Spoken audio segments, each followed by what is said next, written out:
I told you that SARS already know about your crypto investment before you even submit your tax return. Many people think crypto is invisible. No one knows I bought Bitcoin. No one knows I traded Ethereum. But that is no longer the case. SARS is increasing its focus on crypto investors, and if you are buying, selling, or even using crypto to pay for things, you need to understand your tax responsibilities. In today's video, I'll explain everything in simple English with real life examples so you know exactly what you need to know. Let's get started. Welcome back to my channel. My name is Lindy Sherris, and in this channel, we make money online. We do crypto, we do wealth, and we fix our money mistake. If you enjoy learning about cryptocurrencies, investing, personal finance, and making money online, don't forget to subscribe. Most of you are watching this video but are not subscribing. If you're looking for a personal one-on-one session with me, you can book a private session with me. The link will be found on the video description or on my bio, and I only charge 300 Rand or $20, and this is available worldwide. We'll cover the topics like how to buy your first cryptocurrency, choosing the right crypto wallet, understanding Bitcoin and altcoins, avoiding common crypto scams, building a long-term investment strategy. Now let's talk about what every South African crypto investor needs to know about SARS. 9 October 2024, SARS announced that many South Africans were not declaring their crypto investment on their tax returns. SARS also revealed that more than 5.8 million South Africans own cryptocurrency. That is a huge number. Because crypto has become so popular, SARS has increased its effort to make sure taxpayers correctly declare their crypto activities. Simply put, if you are investing in crypto, SARS expects you to follow their tax rules. One of the biggest myths I hear is crypto is not taxed. This is not true. In South Africa, crypto is taxable. What does taxable mean? Taxable simply means that SARS expects you to declare your crypto activities on your tax return. Depending on your situation, you may have to pay tax. There isn't a special crypto tax. Instead, SARS applies the same income tax that already applies to other types of income and investments. So let me give you a simple example. Imagine you buy Bitcoin for 10,000 Rand. A year later, Bitcoin is worth 18,000 Rand. You decide to sell it. You've made 1,000 Rand profit. Depending on your circumstances, that profit may need to be declared to SARS. Now, imagine another example. You buy Bitcoin, then you use that Bitcoin to buy a laptop. Many people think I didn't sell my Bitcoin. But from a tax perspective, using your Bitcoin to buy something can also have tax consequences because you've exchanged your crypto for goods. So now let's talk about income tax and capital gain because those are the two that you are going to experience. Let's make them simple. What is ordinary income? Ordinary income is money you earn regularly. For example, your salary, your business income, or profit from buying and selling crypto frequently. Imagine you own a fruit shop. Every morning you buy apples. Every afternoon you sell those apples and make a profit. That's your business. Now think about buying Bitcoin today, selling tomorrow, buying Ethereum next week, selling again a few days later.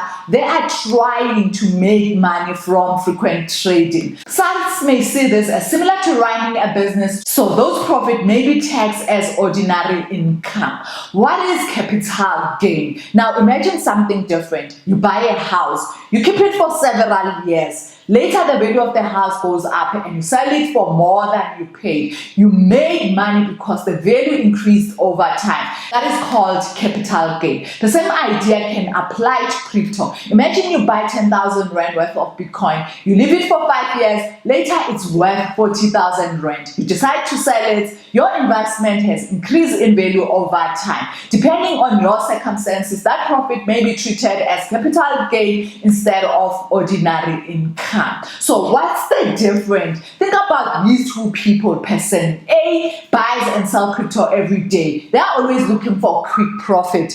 This looks more like a business. SARS may treat the profit as ordinary income. Person B buys Bitcoin, and then this person leaves it alone for several years, then sell it. This looks more like a long-term investment. Depending on the effect, SARS may treat the profit as capital gain. One important thing that you need to know, many people think if I keep Bitcoin for 1 year, I automatically pay capital gain tax. That's not true. SARS doesn't only look at how long you own the crypto, they also look at why you bought it. Were you trying to make quick profits, or were you investing for long term? Your intention and the fact of your situation both matters. So what activities may have tax consequences? I am going to give you a few examples. Buying and selling crypto, swapping Bitcoin for Ethereum.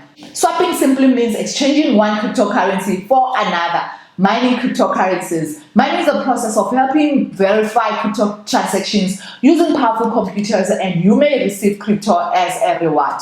Getting paid in crypto.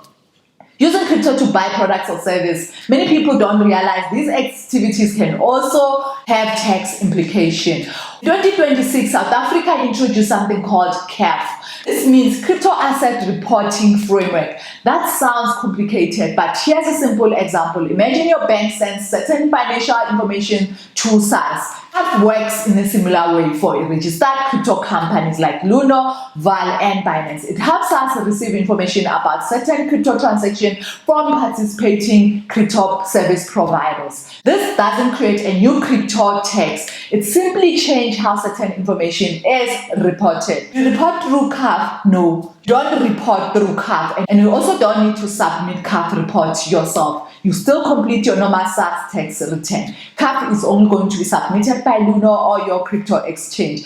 So it is good to keep these records. One of the biggest habits you can develop is keeping good records. Save things like your purchase dates, your selling dates, your purchase prices, your selling prices, your transaction history, your fees as well, your exchange statements. Imagine trying to remember every crypto transaction you made over 5 years ago. That's almost impossible. And I know some crypto exchanges, you can just download a statement and you can use that for tax return. Good returns will make tax season much simpler. So my final thought is, crypto is an exciting investment, but it also comes with responsibility. The key message is crypto can be taxable. Keep good record.